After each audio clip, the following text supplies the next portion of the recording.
Muito bem, Estação Tipi, a estação que não para. Agradecer o carinho da audiência, tá, gente? É muita gente, muita mensagem, muito alô chegando por aqui. Muito obrigado, tá bom? Que alegria, como é bom ter a audiência de todos vocês, tá?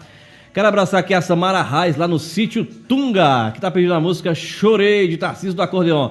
Vamos tocar logo após o podcast, tá bom, Samara? Não sai daí que a gente vai tocar a sua música.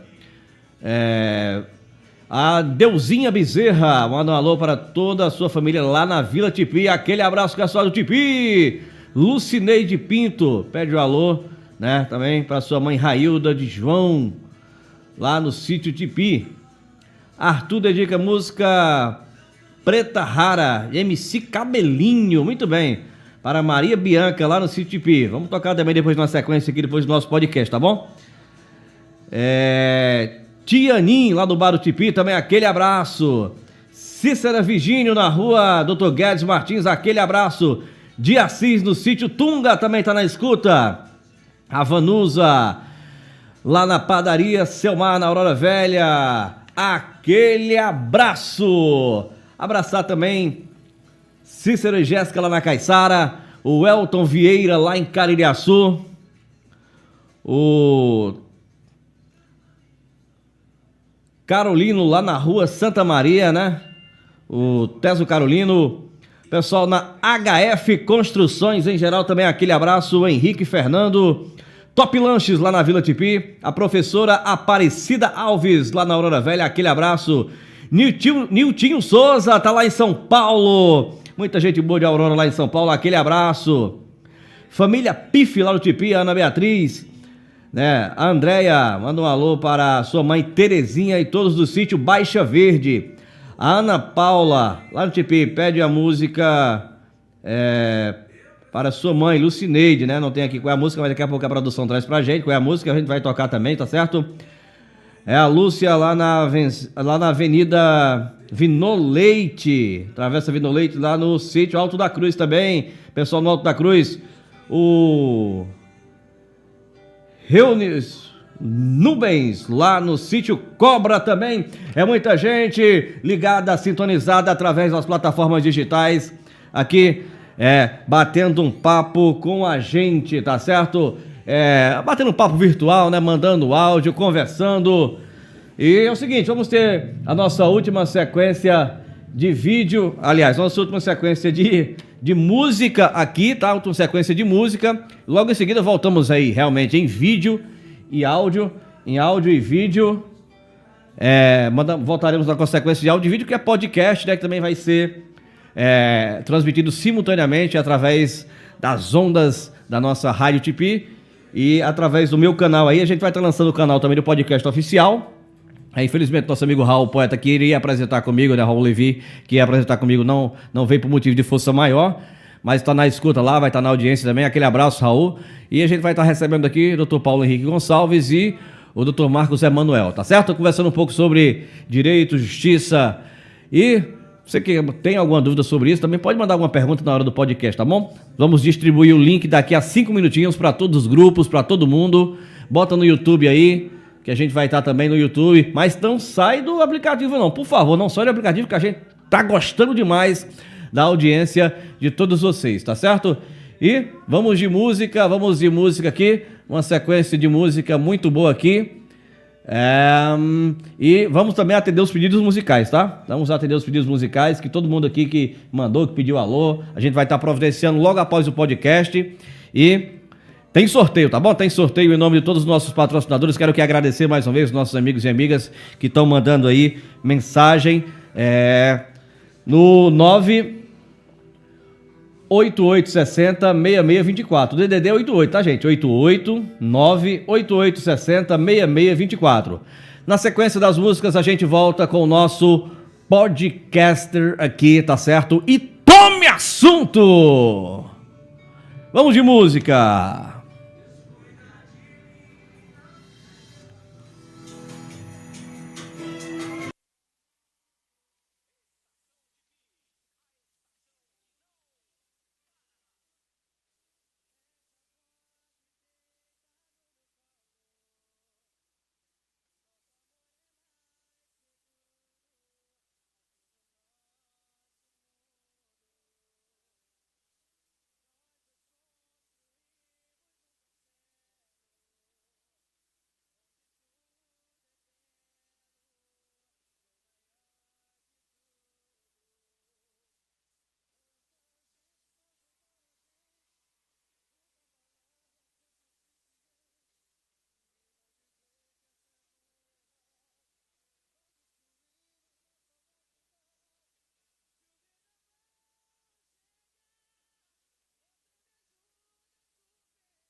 Salve, salve pessoal do E Tome Assunto Podcast, você também que nos escuta através da Estação TP, a estação que não para.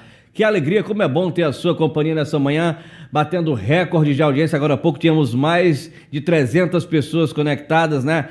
Desde Ontário, no Canadá, Fortaleza, Caririaçu, né?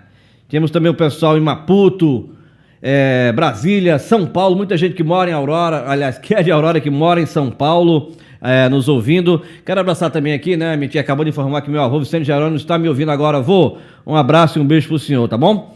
E nesse podcast de hoje, que nós estamos transmitindo simultaneamente aqui pela Estação TP e pelo meu canal do YouTube, nós temos a honra de receber aqui os amigos Dr. Paulo Henrique e o Marcos, Dr. Marcos Lima, né?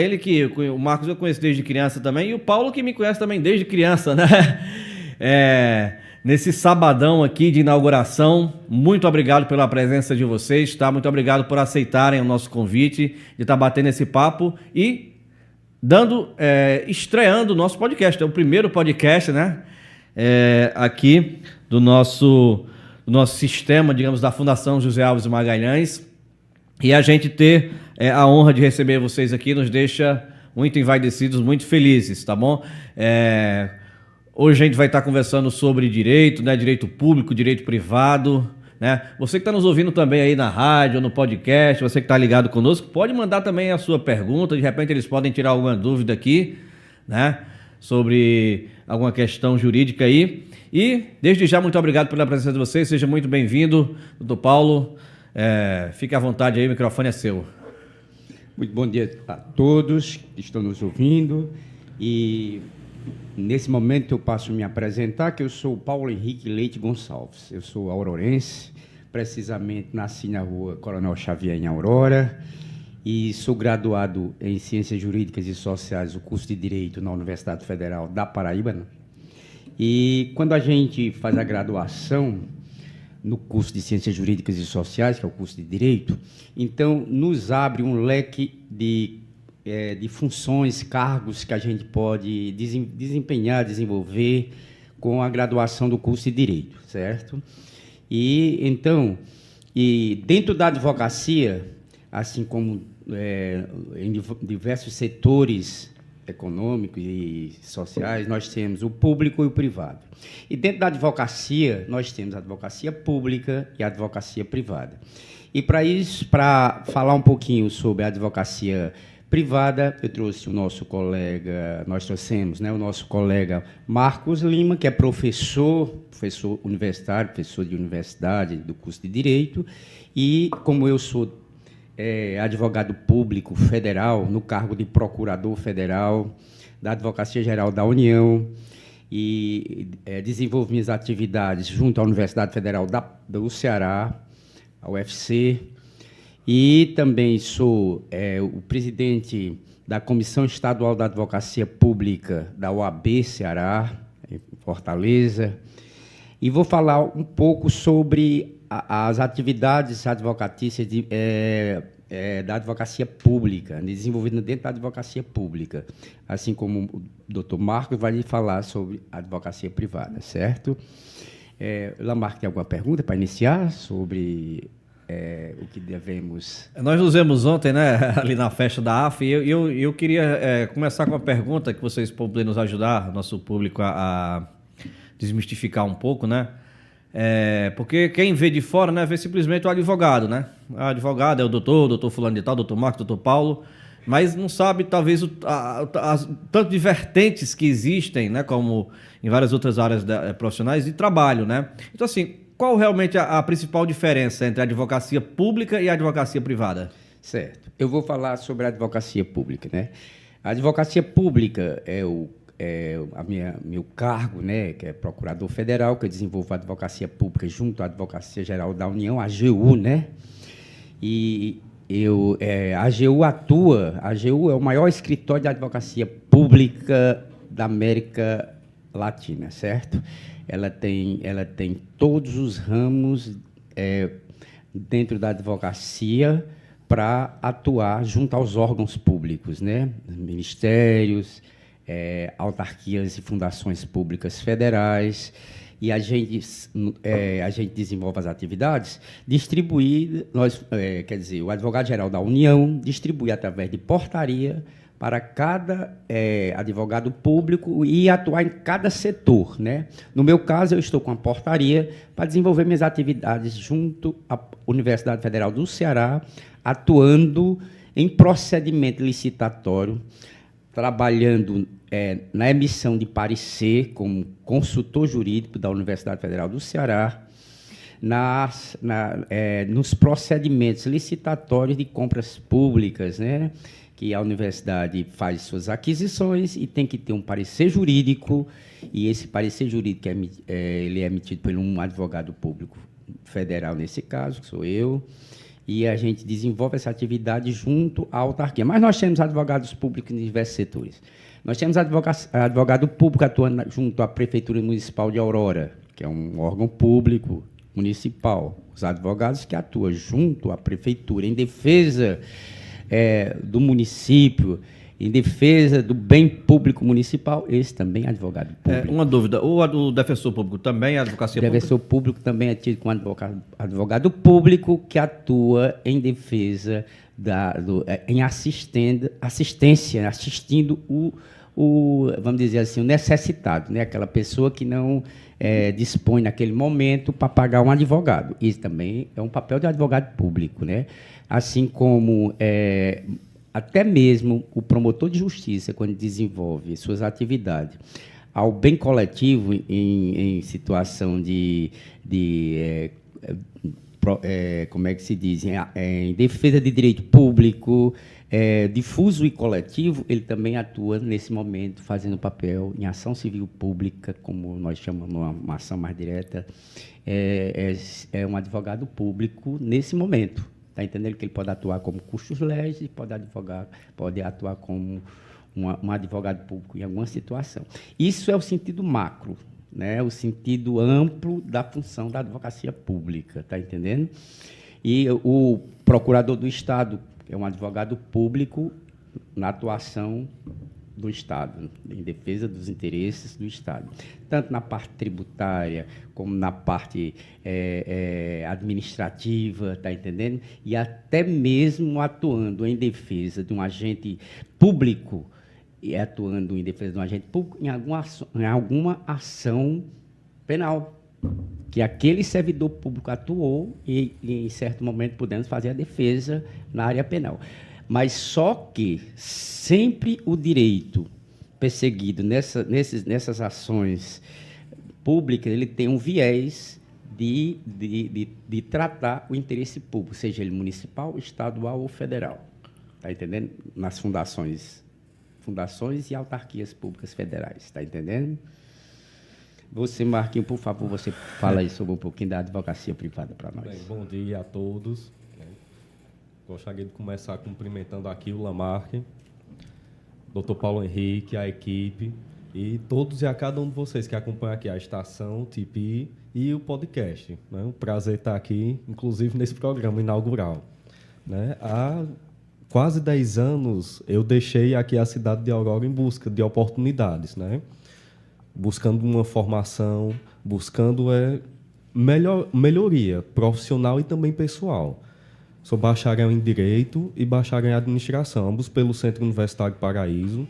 Sou professor universitário, sou advogado, atuando desde 2018. Já tive a oportunidade também de exercer durante um tempo a advocacia pública, fui assessor jurídico aqui do município de Aurora. Então, já tive essa oportunidade de ver os dois lados da moeda, tanto a advocacia pública quanto a advocacia privada. Ser advogado, a gente chama de um ministério privado. Você vai defender não só interesses em particular, que às vezes se contrapõem ao interesse público, mas também os direitos fundamentais, direitos que cada um de nós tem. Tanto que a OAB é uma entidade que tem notoriedade no nosso país. Ela é chamada de sui generis. Ela não é só uma entidade de classe. Ela não é uma entidade que atua só em prol da advocacia, de assegurar a prerrogativa de advogados. mas ela também atua em defesa da sociedade, para garantir os nossos direitos. A liberdade de ir e vir, liberdade de expressão, quando, por vezes, ela vem a ser tolhida, vem a ser restrita, né?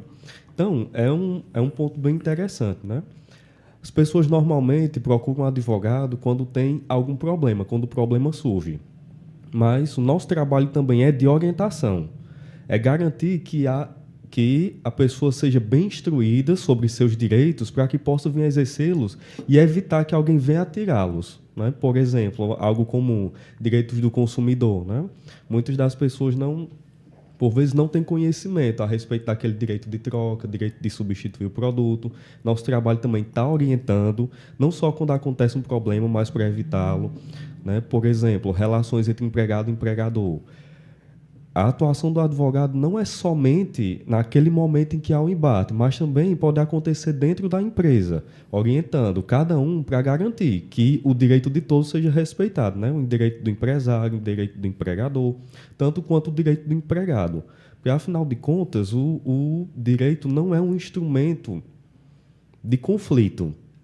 Muito pelo contrário, ele deve e é utilizado para aproximar as pessoas. Nós vivemos em civilização porque, em algum momento, nós nos reunimos enquanto seres humanos e abrimos mão de parte do nosso interesse, parte da nossa liberdade, para que cada um pudesse ter um pouco do seu, pudesse exercer, cada um o seu direito, e assim conviver em harmonia, né? Vez ou outra ainda acontecem conflitos, mas acho que o maior ganho que nós tivemos enquanto ser humano foi alcançar a civilização. A capacidade de cada um ter o que é seu e conseguir respeitar o que é do outro e o que é de todos.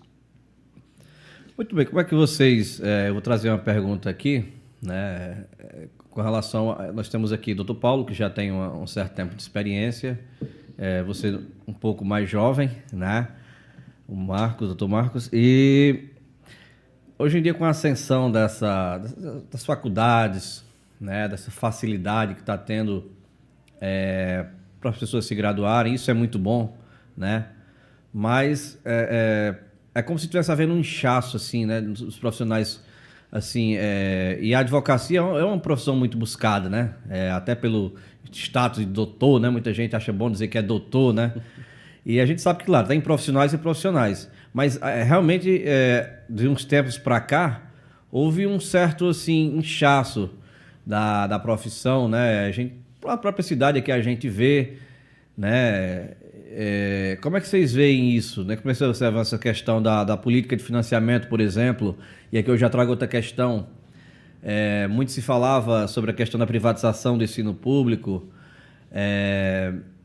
e aí o FIES nada mais é do que isso, muitas vezes, né? O financiamento por parte do governo de um curso superior, mas que depois o aluno acaba ficando devendo e às vezes parcelas exorbitantes, né? Como é que vocês veem essas duas questões aí no nosso país, né? Primeiro, esse desafio da advocacia, com um número enorme de profissionais se formando a cada ano, né, por conta de toda essa situação, e essa questão da privatização indireta do ensino superior. Bem, Lamarck, é o seguinte, essa questão que o número maior de cursos jurídicos no Brasil, isso é bom, muito bom. Eu tenho uma visão excelente disso, porque hoje em dia ficamos mais assistidos.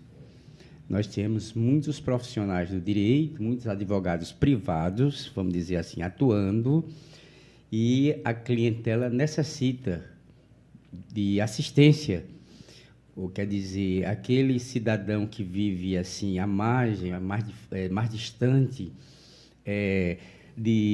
vamos dizer assim, mais distante de uma assistência jurídica por falta de dinheiro ou por falta de recurso, é claro, né? Ele vem, e muitos advogados atuam com contrato de risco. O que é contrato de risco? É aquele contrato que, se for lograr êxito na causa, pagará. Se não, e está existindo muito isso, né? Nessas pequenas causas, né? Que envolve pouco, vamos dizer, de pouca monta. Mas eu entendo e compreendo que é excelente para nós, da sociedade, ficamos mais assistidos e todos nós ganhamos com isso. A questão do parcelamento, do financiamento que você recebeu para a graduação e após a carência de 2, 3 anos, começar a pagar aquele financiamento que o governo te forneceu, ele poderá também você ajuizar uma ação, pedir prorrogação para começar a efetuar as parcelas, tá entendendo? Daquele financiamento.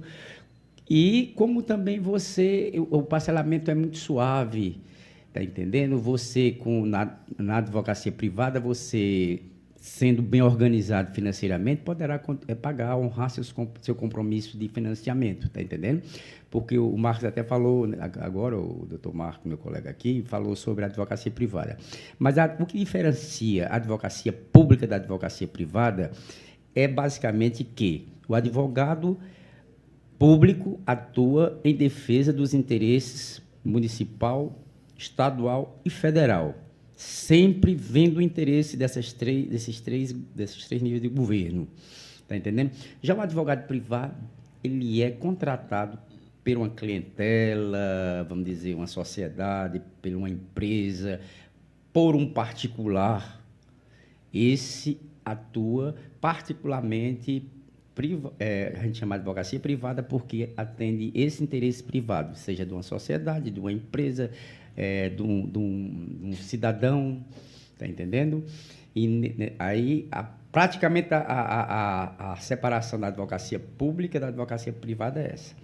Então, se o advogado que recém-graduado, né, que colou grau recentemente, que está se preparando para o concurso público, porque muitos buscam advocacia pública, um concurso público, seja para concurso público para juiz, para promotor, para advogado público, que está sendo muito buscado agora, a advocacia pública do Estado está sendo bem remunerada, a advocacia pública federal está sendo bem remunerada, e está havendo uma procura muito grande pelos advogados, né?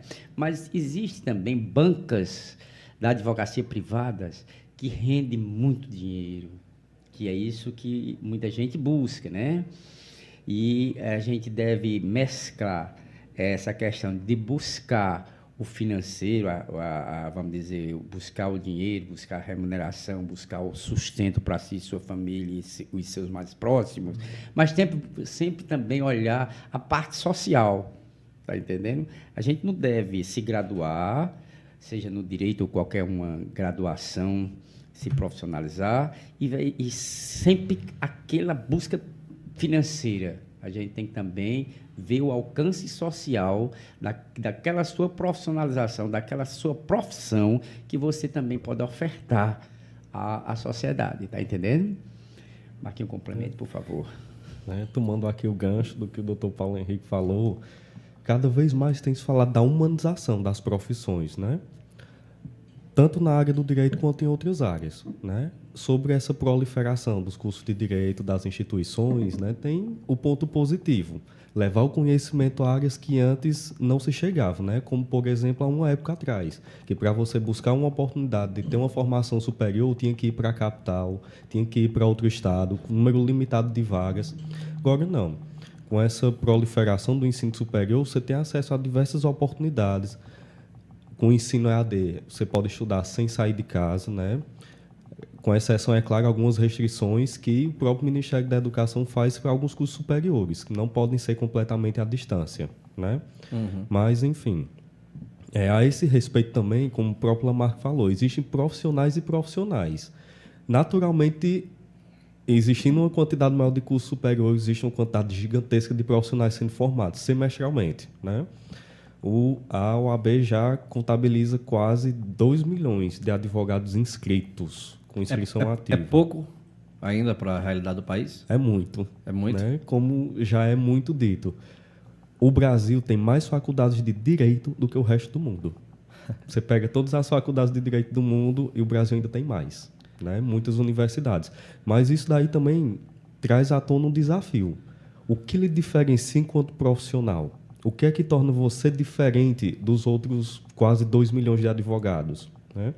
E esse elemento distintivo você busca não só quando sai, mas desde aquele momento que você decide, vou cursar direito. A partir dali, você já tem um perfil. Você gosta de estudar, você gosta de ler, que assuntos você lê, né? Porque o direito por si só, ele é frio, né? Você precisa também ter um elemento humano. Ler um pouco da literatura, porque o maior desafio, né? Muitos falam, direito é difícil porque as leis estão sempre mudando. Então, é difícil acompanhar. Mas a maior dificuldade não é necessariamente acompanhar a mudança das leis, é do contexto social. Porque a legislação muda conforme o contexto social muda. Então, a partir do momento que você compreende um, você consegue acompanhar a dinâmica do outro. Né? E essa distinção que você faz já começa na graduação, com quem você se relaciona, as conexões que você faz. Né? Muitos, você vê, né? Na época da graduação, quando nós chegamos, o pessoal comentava muito, o que é que você quer ser? Você cursou direito por quê? Né? A pergunta clássica, por que direito? Aí muitos, não, eu gosto da área, eu já tenho uma formação, mas é porque eu busco conhecimento, eu quero ser juiz promotor, eu quero ser advogado. Aí quando você chega lá no final do curso, você já está melhor direcionado, você já tem outras perspectivas, né? O que é que os colegas conversavam? Vamos montar uma banca? Qual é a área que você mais se identifica? Né? Vai advogar ou tu vai só estudar para concurso? Né? Então, a partir daí você já muda, né? Você já tem uma perspectiva quando você entra, e ela só vai se afunilando ou aumentando, né? Conforme porque o direito é muito tentador por isso. Um leque imenso de oportunidades. E, às vezes, você se sente perdido por isso. O que é que eu vou fazer? Tendo um milhão de coisas que eu posso fazer, né, na advocacia. São diversas áreas. Você pode ser aquele advogado generalista ou você pode ser aquele advogado especializado. Não, vou atuar só na área criminal. Vou atuar só na área empresarial, só na trabalhista. Então, até isso pode ser explorado. Né? Isso é um ponto também que diferencia a advocacia pública da particular. O advogado público ele já tem aquela gama de atribuições que é definida naquele momento que você vai fazer o concurso público. Já tem lá no edital. O advogado do município faz isso, o procurador do estado aquilo, o defensor público, o procurador federal. E quando você é advogado particular, você tem essa liberdade de escolher. Eu posso fazer um pouco de tudo ou eu posso fazer muito de uma coisa só. Bacana, bacana. Agradecer aqui a nossa audiência, tá? Eu acho que as pessoas que estavam ouvindo a rádio, porque o número está bem parecido, estamos 310 pessoas aqui no programa de estreia, muita gente. Eu, sinceramente, não esperava tanta gente, mas eu acho que isso se deve muito aos nossos convidados, né? Obrigado. Né? Os nossos convidados ilustres do nosso tema. Quero abraçar aqui o Léo Maciel, né? Que manda um grande abraço para o Dr. Paulo Henrique. Obrigado, Ele Léo. que é filho da Regina, né? Espero que sua mãe esteja bem, Léo, tá? Seu pai também. A Cibele, né? Esse é show, amigo. A Maria Santos, a Priscila Gonçalves, a Michele, o Edson Moreira, o Emerson Luna, né? Parabéns aos colegas, né? O Emerson Luna também, advogado aqui, atua aqui em Aurora. Grande abraço. E o José Lohan também ligado aqui. Olha a audiência subindo aí, 323 pessoas. Rapaz, que alegria, como é bom. Muito obrigado, tá, vocês, por estarem conosco, por estarem nos dando essa audiência, tá? Doutor Marcos, você falou aí a respeito das leis, né?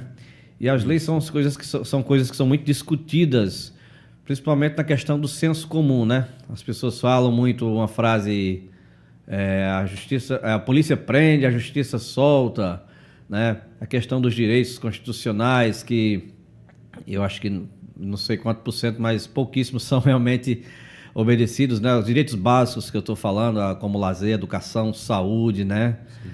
E você falou a questão das leis que elas estão em constante mudança, né? Quem Sim. vê pelo menos jornal, pelo menos uma vez na semana, sabe disso.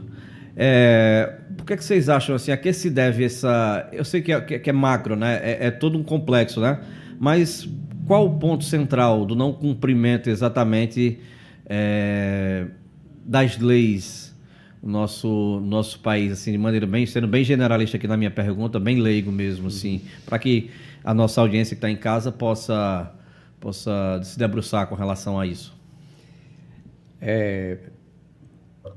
O dinamismo social, ele requer o aprimoramento da legislação vigente.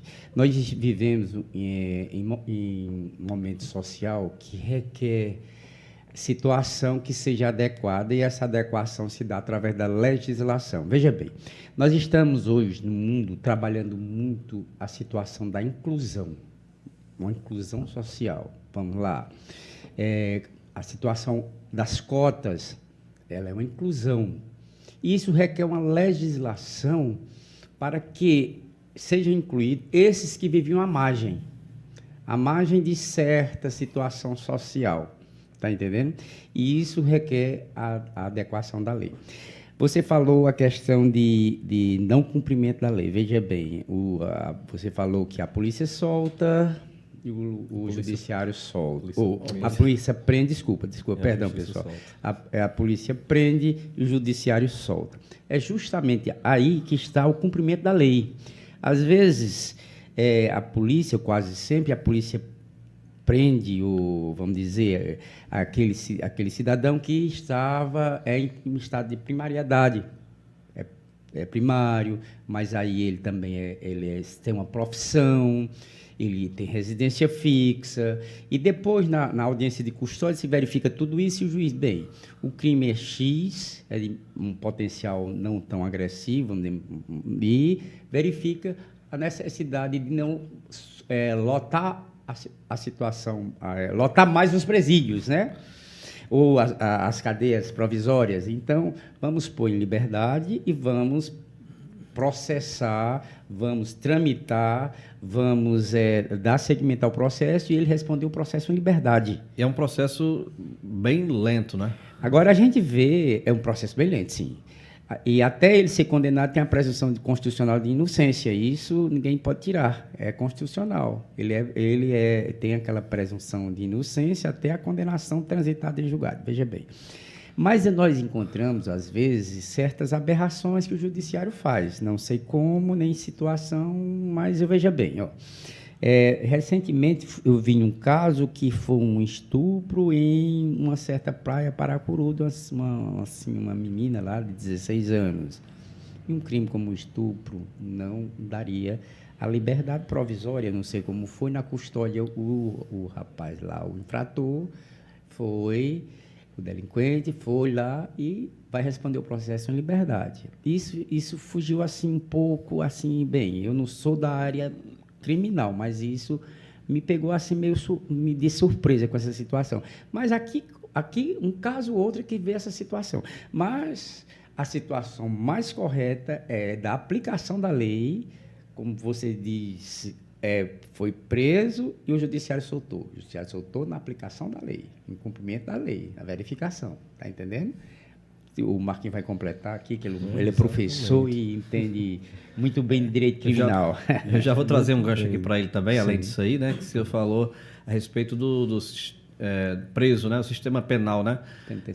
O sistema penitenciário, né? Que seria, teoricamente, para ressocializar, mas a gente conhecendo a realidade, a gente sabe que isso não acontece. Também gostaria depois de ouvir a opinião de vocês com relação à situação do sistema penal, né? Já que o senhor falou questão social, né? Que está em alta essa questão né? Da inclusão social, né? Um social como um todo, né? Sim. E a gente sabe que a realidade é bem complicada. Para você ver, isso daí traduz um pouco do reflexo, né? Da percepção das pessoas. Polícia prende, judiciário solta. Né? Aquele ponto que eu falei, o ponto positivo de ter muitas instituições é levar o direito, é levar o conhecimento a diversas partes do nosso país. Mas veja bem, a percepção que cada um de nós tem é diferente. Mesmo que nós tenhamos a mesma formação, nós temos atuações diferentes, a mesma percepção, a percepção que a gente tem a respeito de algo é diferente. Né? Então, por exemplo, funciona assim também com o judiciário. Juiz fulano de tal entende que não pode haver liberdade provisória no caso de acusação de estupro. O outro juiz entende que pode haver. Ou seja, a compreensão da lei é diferente para cada um. Isso porque não é só a formação em direito em si que vai revelar, mas também a formação humana.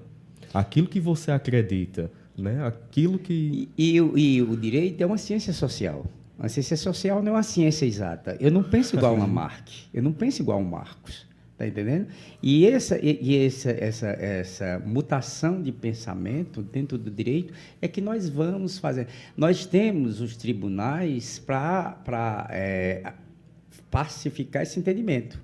O diverso entendimento, você vai até o Supremo tentar fazer que o entendimento seja o dominante, né? porque nasce o entendimento do judiciário de primeiro grau e vai até as instâncias superiores.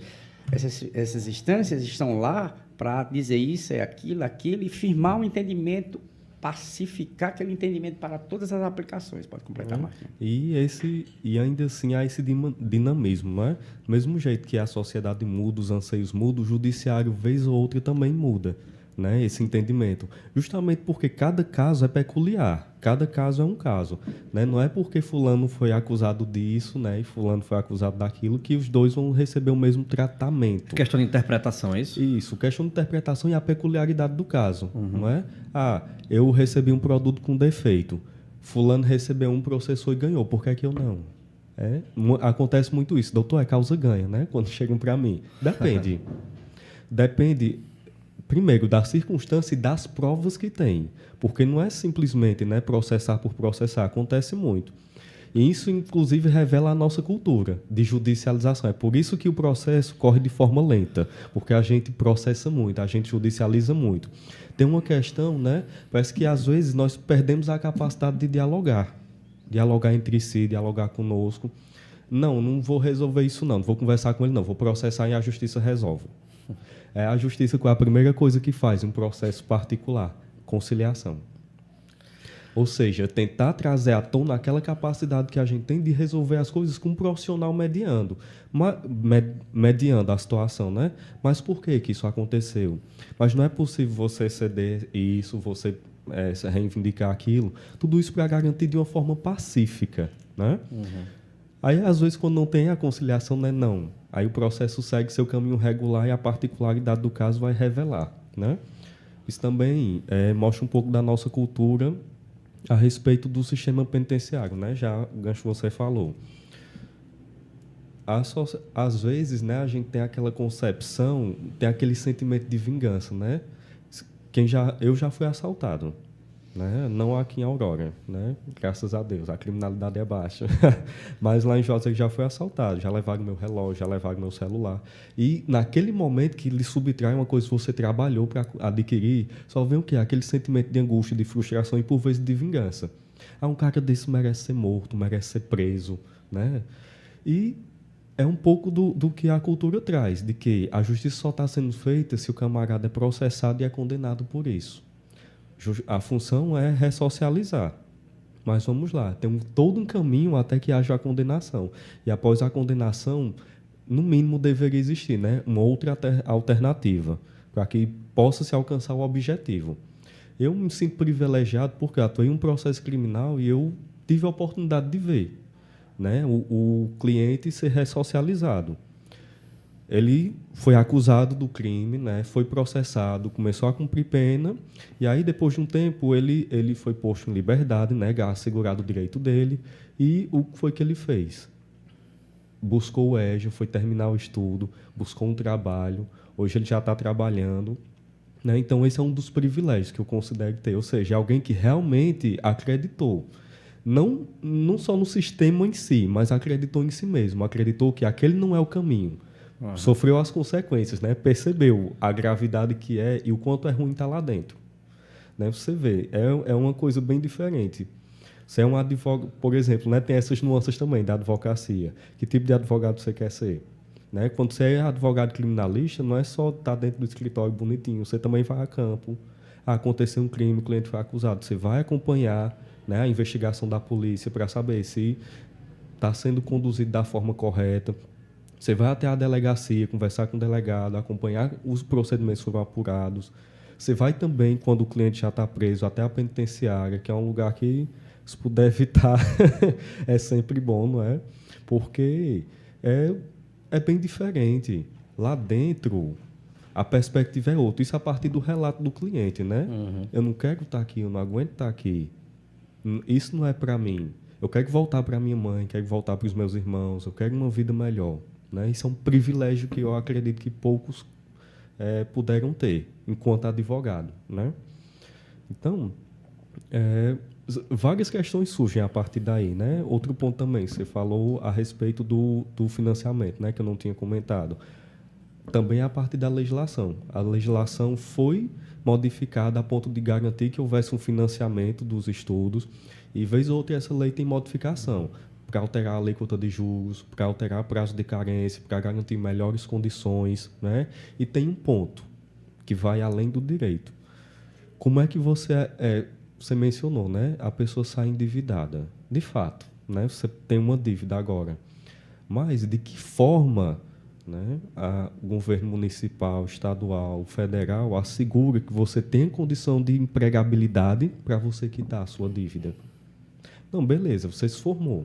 Agora, o que é que você faz por si mesmo, né, para garantir que você tenha sucesso profissional? Exatamente. E o que é que o governo também, em suas esferas, faz para garantir que você tenha condições de ter aquele emprego, de buscar uma renda e quitar o seu financiamento, né? São questões extremamente complexas que vão além do direito. Envolve a sociologia, a economia, a política. Né? Então, já estamos com quase 40 minutos de papo aqui, né? Tá voando, né? Que bom, coisa boa. Vamos trazer agora algumas coisas mais, já que a gente estava falando de questões de interpretação, de pensamento pessoal, né? Pensamento próprio. Vou trazer a primeira coisa aqui, né? A gente está vivendo um momento, e eu trouxe essa questão da polícia só, prende a justiça solta, enfim, porque a gente viveu um momento político um pouco muito voltado para isso, né? Para a questão de leis, de justiça, de prisão, de violência, que acabou não mudando em nada, não mudou nada, né? Talvez tenha até piorado, enfim. E também hoje existe uma turma, e a gente teve agora uma agressão até a família do ministro Alexandre de Moraes, né, na Itália e tudo. E muita gente, né, o Monarca teve o seu canal suspenso, muitas das pessoas estão tendo seus canais suspensos na internet, os comentários, uma coisa, e estão dizendo que isso é censura, né, que a censura voltou, né, muito se brigou, né, muito se falava que o atual presidente, né, Lula, seria democrático, e a galera está em cima do Alexandre, enfim, essa situação, essa conjuntura política, né, que se tornou, que se criou em torno do STF, né? Como é que vocês veem isso? Bem, Lamarck, não é que a censura voltou e que existe censura. A censura não é isso.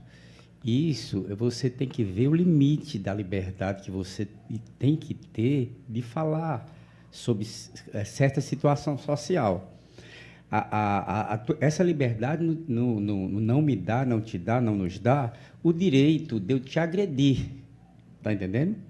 De eu te xingar, de eu ministrar palavras, aquela de baixo calão para você, aquela coisa toda, tá entendendo? A gente não deve confundir essa liberdade para daí depois estar dizendo que houve censura, que eu não falei o que quis. Não é assim, tá entendendo?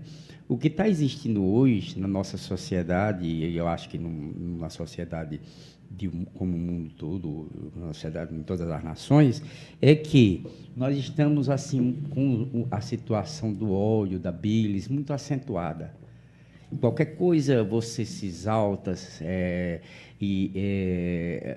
ataca, critica de forma contundente um outro cidadão, tá entendendo? Sem pôr limite em suas palavras, sem saber qual a palavra adequada para aquela situação, tá entendendo? Porque quando vem com uma situação, quando você vem numa situação de ódio, de raiva, você tenta ir numa situação de paz, situação para tentar abaixar os ânimos. E não está vendo isso. Quer dizer, você já vai com ódio, o outro vem com ódio, o segurança do outro vem com ódio, vem atacando, cada um usando de força, qual seja maior ou menor, para resolver a situação. E não é bem assim, tá entendendo? Não está havendo, eu entendo que não está havendo cerceamento de liberdade, vamos dizer, censura. As pessoas que estão confundindo a liberdade e para agredir, para xingar, tá entendendo? É isso a situação que está posta nesse momento. Então, nós temos que trabalhar essa situação para pôr limite para não difundir, né, o ódio, mas sim tentar difundir a paz. Justamente retomando aquele ponto que eu falei no começo, né? Para viver em civilização, nós precisamos abrir parte abrir mão, né, de parte da nossa liberdade. Significa que eu não sou mais livre? Não. Significa que eu preciso respeitar limites. Tem aquele ditado, né? Quem fala o que quer, ouve o que não quer.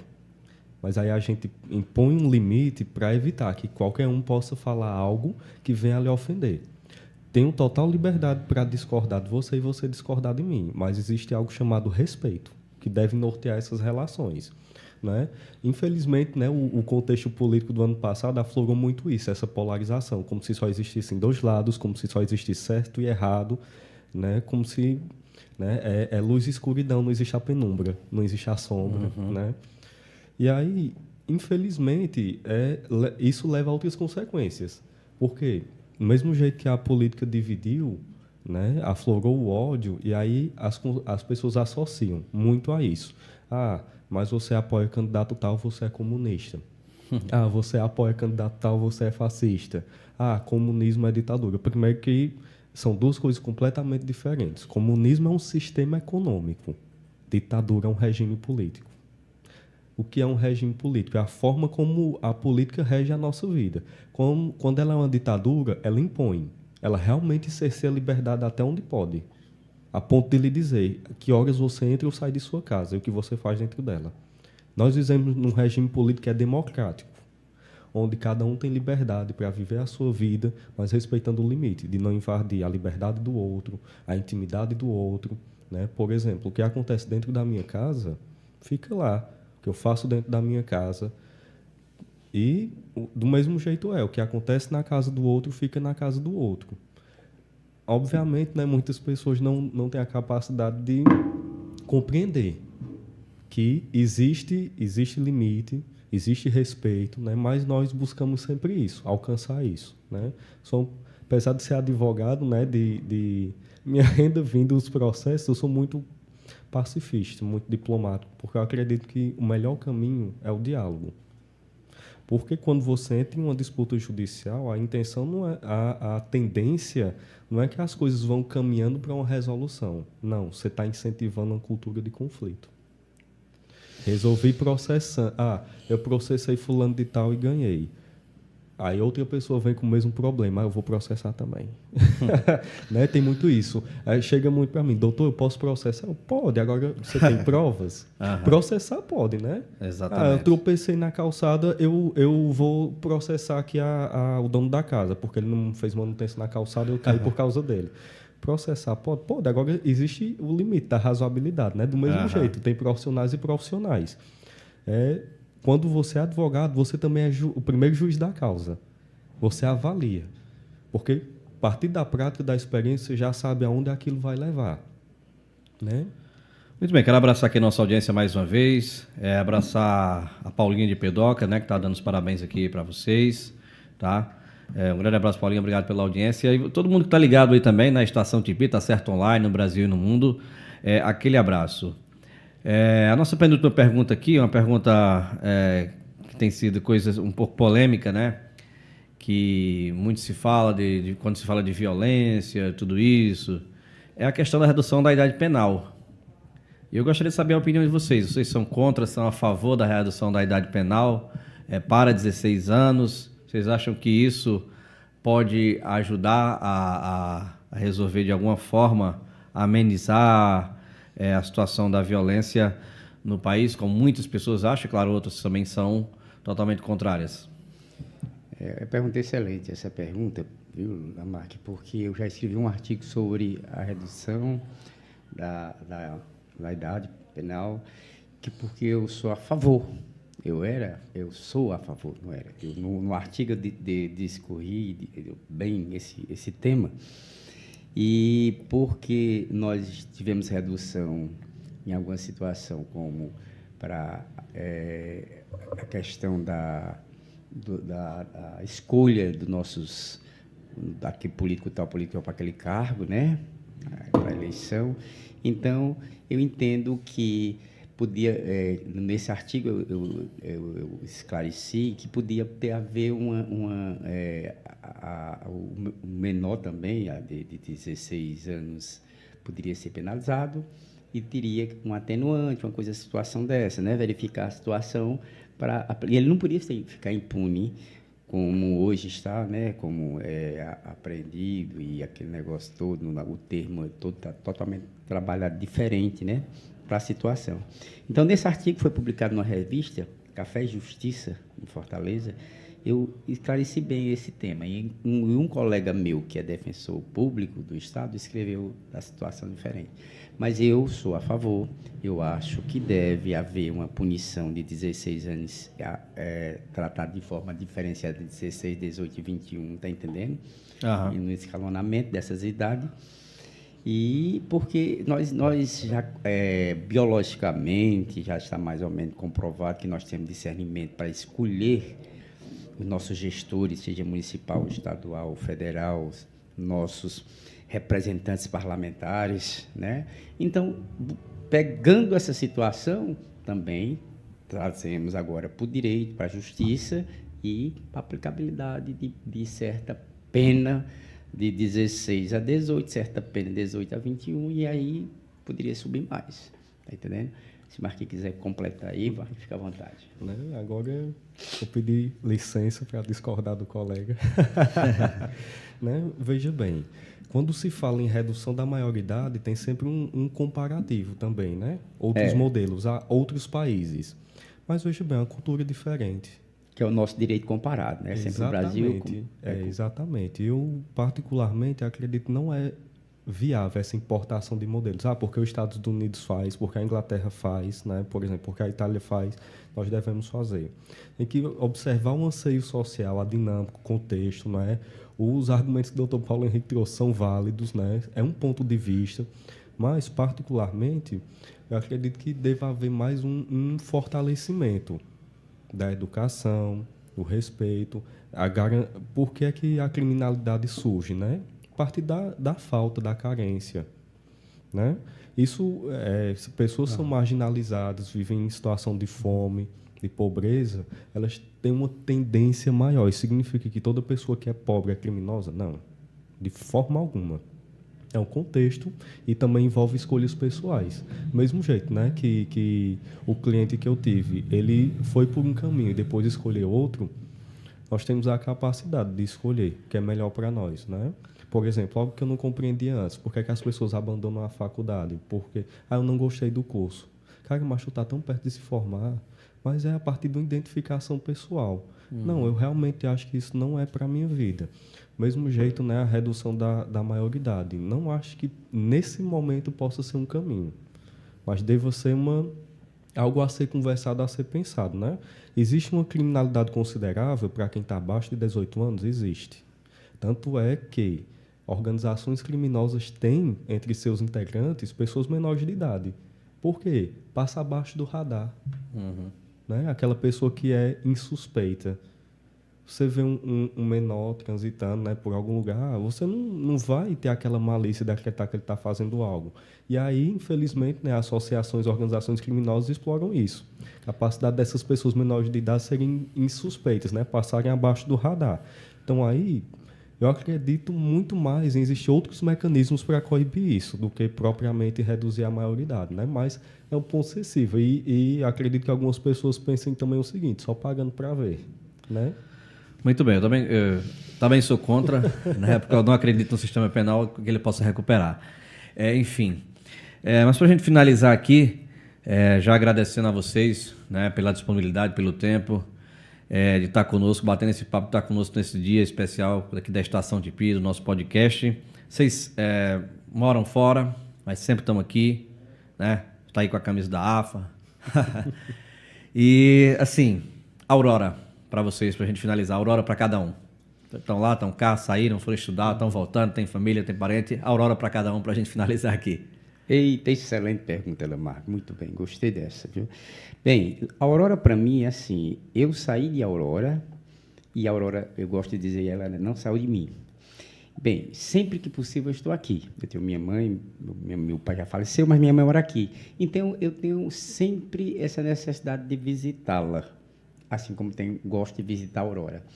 E a gente faz projeto futuro, projeto de vida e tudo. Eu tenho alguns projetos que eu pretendo desenvolver em Aurora quando me aposentar, se eu chegar até lá, né? Porque a Aurora eu não esqueço. A Aurora mora no meu coração, a Aurora está no meu sangue. A Aurora, quer dizer, representa muito para mim, tá entendendo? E eu também trabalho essa situação de não esquecer a Aurora. Isso você também tem que, como filho de Aurora, nasci, como eu falei aqui há pouco, nasci na Rua Coronel Xavier, número 54, em 1967, e de lá para cá, sempre o amor cresce por Aurora. A cada momento que eu vejo a Aurora desenvolvendo isso aqui, até o sinal de trânsito, quando se bota numa rua, eu digo, eita, como a Aurora está... Aquele é um momento de novidade para mim, é muita alegria, tá entendendo? A igreja, quando a gente chega aqui e encontra uma igreja bela, decorada como está, tá entendendo? Isso tudo nos enche de alegria o coração e tudo mais. Quer dizer, a Aurora, para mim, foi e sempre será, assim, meu ponto de partida, meu ponto de projetos, tá entendendo? Por quê? Acontece que, quando eu terminei Direito na Universidade Federal da Paraíba, eu tentei buscar fora uma situação que eu estava, naquele momento, precisando de ingressar no mercado de trabalho, ter uma certa renda mensal para poder me sustentar, aquele negócio todo. E eu vi que a oportunidade seria pouco em Aurora. Ela não tinha ainda uma situação que me favorecesse e propiciasse o desenvolvimento das minhas atividades jurídicas aqui a contento com como é que se diz, o rendimento adequado para minhas atividades, aquilo que eu sonhava e os projetos de realizações. Então, fui buscar fora, fui em Fortaleza, né? Fui oficial do Exército, passei alguns anos como oficial do Exército na área do direito e também achei que ali não era só aquilo que eu queria, eu precisava galgar, voar, sonhar mais alto e fui buscar no concurso público, de uma boa remuneração. E encontrei na Advocacia Geral da União, onde eu ainda estou, 20 anos completo este ano que eu ingressei na Advocacia Pública Federal. Que bênção. A Aurora é a cidade onde passei a maior parte da minha vida, onde meus pais moram, então representa um porto seguro, conforto, tranquilidade, segurança, mas a Aurora também é esperança. Olha só o quanto já se fez por Aurora. E olha também o quanto ainda se pode fazer, não é verdade? Então, a Aurora é isso, é uma terra próspera. Ao longo do tempo, muita coisa se modificou. E é sempre um trabalho difícil, né? Ela muda, mas ela mantém aquele ar de casa, né? De conforto, de tranquilidade. Isso é Aurora para mim. Muito bem, meus amigos, muito obrigado, mais uma vez, por estarem conosco aqui na Estação Tipi, por estarem conosco no nosso primeiro podcast, por enriquecer a nossa programação, tá certo? As portas da Estação Tipi, nosso podcast, estarão sempre à disposição de vocês, tá certo? A você que nos assistiu, que nos acompanhou através das ondas da Estação Tipi e também aqui através do nosso canal, aquele abraço!